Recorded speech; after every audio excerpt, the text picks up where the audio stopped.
చంద్రబాబు నాయుడు గారి ప్రధానమైనటువంటి టార్గెట్ అయితే త్వరలో జరగబోయేటటువంటి వ్యవహారమే. ఏదైతే స్థానిక ఎన్నికల్లో క్రిందటిసారి వైసీపీ 80% సర్పంచులు కొట్టింది, 80% ఎంపీటీసీలు కొట్టింది, 100కి 100% జిల్లా పరిషత్తులు కొట్టింది, 100కి 100% కార్పొరేషన్లు కొట్టింది, దాదాపుగా 95% మున్సిపాలిటీలు గెలుచుకుంది. ఇప్పుడు దానికంటే ఫలితాలు అధికంగా సాధించాలి అన్నటువంటిది ఆయన ప్రధానంగా పెట్టుకున్నటువంటిది.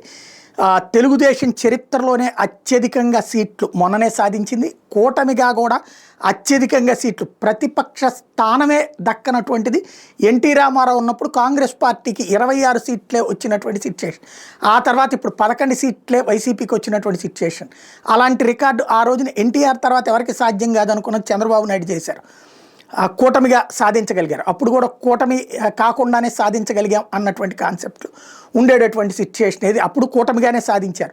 కాకపోతే బేసిక్గా అయితే కనుక ఎన్టీఆర్ రికార్డుని చంద్రబాబు మళ్ళీ తిరగరాయగలిగారు. ఇప్పుడు అట్లాగే జగన్ రికార్డుని, ఏదైతే 23 సీట్లకే ప్రతిపక్షాన్ని పరిమితం చేసి జగన్ రికార్డుని బద్దలు కొట్టి 11 సీట్లకే జగన్ని పరిమితం చేయగలిగారు. రేపు స్థానిక ఎన్నికల్లో కూడా జగన్ దెబ్బకొట్టారు. కుప్పంలో జగన్ దెబ్బతీస్తే పులివెందుల్లో జగన్ని దెబ్బతీయగలిగారు. అట్లాగే రేపు సాధించాలనుకుంటున్నారు ఆయన.